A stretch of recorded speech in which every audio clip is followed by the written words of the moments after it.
அவன் ஆறு முகம் நம்மை ஆளு முகம் அதில் புன்னகை மின்னுதையா கண்களில் ஆனந்த வெள்ளமையா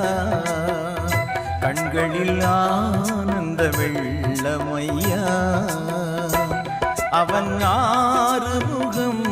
நம்மை ஆளு முகம் அதில் புன்னகை மின்னுதையா கண்களில் ஆனந்த வெள்ளமையா கண்களில் ஆனந்த